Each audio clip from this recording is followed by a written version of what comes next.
subtopik tindakan haba ke atas garam. Tindakan haba ni adalah kita panaskan garam. Kemudian kita nak tengok kesan dia apa. Apa yang berlaku pada garam tersebut. Okay, itu objektif kita hari ni. Kita nak tengok kalau sesuatu garam tu kita panaskan dia, okay, apa hasil dia? Boleh? Kenapa kita nak tahu hasil dia? Sebab daripada hasil dia, kita boleh tahu garam yang kita panaskan tu garam apa.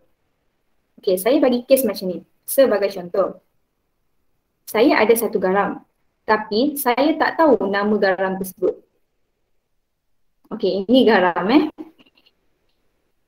Saya tak tahu nama dia apa tahu garam ni. Mungkin botol dia dah tercabut dari label dia. So, jadi apa yang saya buat ialah, saya akan masukkan garam tersebut ke dalam tabung didih. Kemudian, saya akan panaskan dia. Segitiga ni merujuk kepada panaskan. Okay, bila kita panaskan garam, sebenarnya garam tersebut akan membebaskan satu gas. Dan gas ni akan membantu kita menentukan sama ada garam tu garam apa. Okay, tentukan mana? Okay, kita dah belajar sebelum ni. Garam terdiri daripada dua ion. Betul tak? Satu ion yang positif, cation ion. Okay, tengok ni ada T.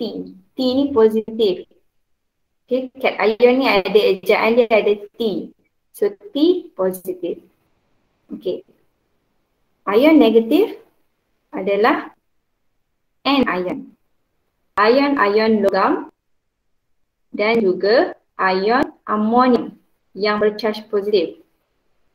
Okay, kemudian nama belakang garam tu datangnya daripada asid. Kan? Kalaulah asid tu nama sulfurik, maka garam kita nama dia sulfat belakang dia. Betul tak? Jadi untuk gas yang terbebas ni sebenarnya membantu kita menentukan jenis anion yang hadir. So yang bercharge negatif. So nama belakang garam tersebut. Boleh? Okey, kemudian kita ada baki yang tertinggal. Okey, yang tertinggal dalam tabung didih tersebut. So baki ni adalah baki garam kita. Dia akan menentukan jenis cation yang kita ada. So positif. Okey, charge positif kita. Macam mana? Dengan melihat kepada warna baki garam tersebut. Warna-warna garam ni pun kamu dah belajar sebelum ni. Betul tak? Yang geng pokok, geng pakcik, anosine. Okey, so yang itu kita akan guna dalam bahagian sini. Kita belajar hari ni, kita ada satu garam, kita panaskan dan daripada gas yang terbebas dan juga baki garam yang ada, kita nak tentukan garam kita tu garam apa. Boleh? Contoh gas, kalaulah gas yang terbebas adalah gas karbon dioksida, maka kita akan tahu garam kita nama belakang dia adalah karbonat. Kalau gas yang terbebas tu adalah gas nitrogen dioksida, maka garam kita ialah garam nitrat. Boleh? Nitrogen kan? Nitrogen dioksida formula dia adalah NO2. So garam kita yang hampir sama dia punya formula apa? Nitrat. Betul tak? Sebab nitrat NO3. Boleh? Okey, jadi kita akan tengok yang tu hari ni. Okey, dan baki warna garam ni sama macam yang kita belajar sebelum ni. Okey, sekejap lagi kita tengok, okey. So kita pergi dulu pada jenis-jenis garam yang kita ada tu. Okey, so sekarang kesan haba ke atas garam. Garam kita ada 4 sahaja nama di belakang dia. Yang famous lah yang kat kita belajar sekarang ni. Betul tak? Yang kita belajar larut ke tak larut tu. Okay, so ada 4. So kesan haba ke atas garam pun 4 garam ni lah. So yang pertama ialah garam klorida. Yang berasal daripada asid hidroklorik. Okay, saya dah buat short note kat kamu kat sini. Semua garam klorida tidak terurai oleh haba kecuali amonium klorida. Okay, hanya amonium saja. So bila disebut amonium, formula dia adalah NH4 Cl, kan, amonium klorida. Bila kita panaskan dia, okey, nampak error yang saya buat ni ada segitiga. Okey, maksudnya dipanaskan. Kita tak campur apa-apa tau, tapi kita panaskan garam tersebut.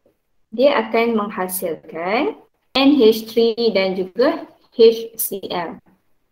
HCl kat sini adalah suatu gas. Dia bukan asid hidroklorik tau. Yang ni adalah gas hidrogen klorida.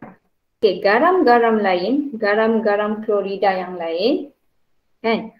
Apa lagi? Natrium klorida, zinc klorida, plumbum klorida, cuprum klorida, magnesium klorida. So yang lain tak terurai.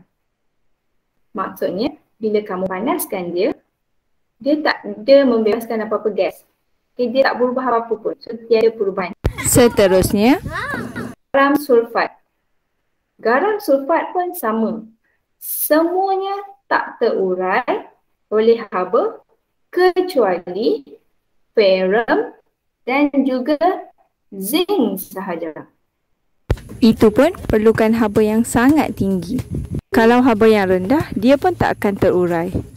So zinc sulfat, okay, bila kita panaskan, okay, apa yang terhasil adalah zinc oksida dan juga SO3. Garam bila kita panaskan, dia akan menghasilkan oksida logam tersebut. SO3 kat sini adalah gas sulfur trioxide. Okay, jadi dia membebaskan gas sulfur trioxide. Sebab apa? Okey, cuba kamu perhatikan. Sebab dia garam sulfat. Tengok formula dia, SO4. Okey. Kalau tadi garam klorida, dia membebaskan HCl. Nampak ada klorida. Sebab garam asal dia klorida. Sebab tu kita kata tadi, bila garam kita panaskan, gas yang terhasil dapat menentukan jenis garam tersebut. Seterusnya, untuk garam nitrat. Okay, apa garam nitrat ni? Okay, dia beza sikit. Untuk semua garam nitrat, semuanya terurai menghasilkan oksida logam, gas nitrogen dioksida dan juga gas oksigen. Specialnya dekat nitrat ni, sebab dia hasilkan dua gas. Okey, satu gas nitrogen dioksida, satu lagi oksigen. Macam mana nak tengok dia punya gas ni, specialnya gas nitrogen dioksida adalah gas yang berwarna perak. Okey, saya buat persamaan. Contoh saya ambil kat sini adalah cuprum nitrat. Okey, so tukar cincin macam biasa. Okay, kemudian bila kita panaskan dia, dia akan hasilkan CuO, NO3 dan juga oksigen. NO2, NO2, nitrogen dioksida. Bukan 3, 2. Okey, kat sini saya tak balancekan Okey, tapi kamu balancekan lah nanti. Okey, sekarang saya nak tanya kamu. Cuprum nitrat. Cuprum nitrat warna apa? Cuprum nitrat garam larut. Okey, sekarang ni warna apa? Cuprum adalah warna biru. Okey, biru. Ini adalah buah blueberry. Pokok blueberry. So, buah apa? Blue lah. Okay, buah warna apa? Buah warna biru. Okey. Cuprum nitrat warna biru. Okey, sekarang bila kita panaskan dia, dia menghasilkan oksida logam. Okey, macam saya kata tadi, apa-apa garam pun, okey, kecuali garam klorida tadi tu, okey, dia akan membebaskan ataupun menghasilkan oksida logam. Oksida logam tu maksudnya logam campur dengan oksigen lah. Okay, that's why formula dia ZnO kalau untuk zinc oksida. Okay, yang ni cuprum oksida. Okay, cuprum oksida, okay, dia adalah berwarna hitam. Okay, warna-warna ni kamu kena tahu tau. Cuprum oksida warna hitam. Kemudian gas nitrogen dioksida ni dia adalah berwarna perang. Okay, dan juga oksigen, oksigen warna apa? Tak berwarna. Yang kedua, zinc nitrat.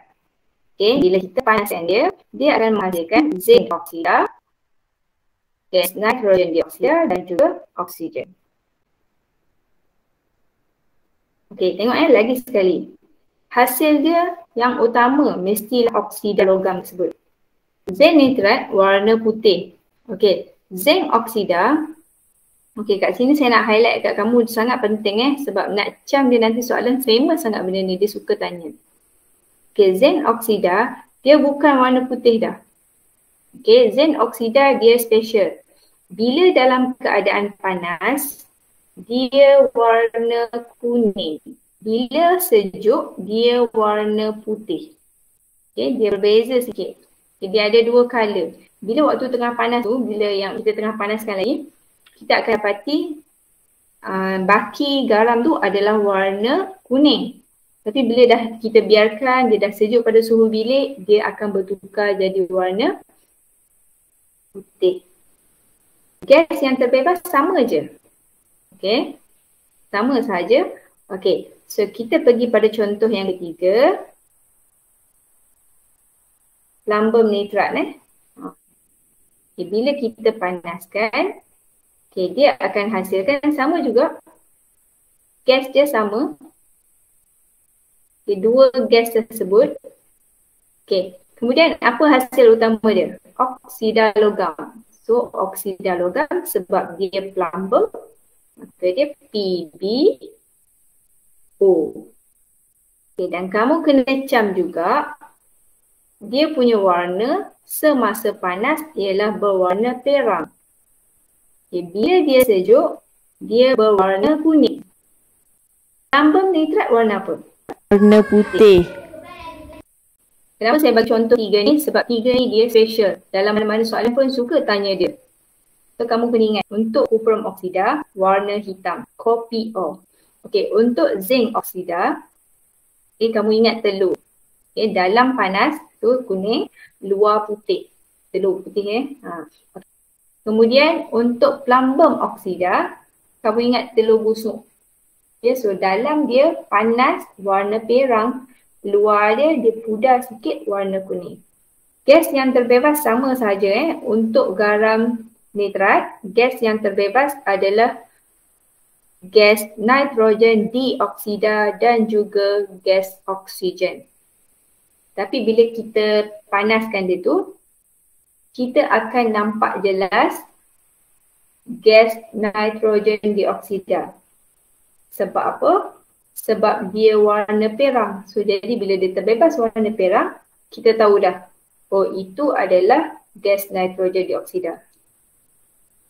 Oksigen kita tak nampak, jadi kita tak perasan sangat bila kita tengok tu. Dalam kimia, kebanyakan gas tidak berwarna. Tapi special hanya ada satu sahaja gas yang berwarna perang, iaitu gas nitrogen dioksida. So kamu kena ingat. Boleh sampai situ? Okay, last sekali garam yang keempat adalah garam karbonat. So saya bagi contoh kat sini.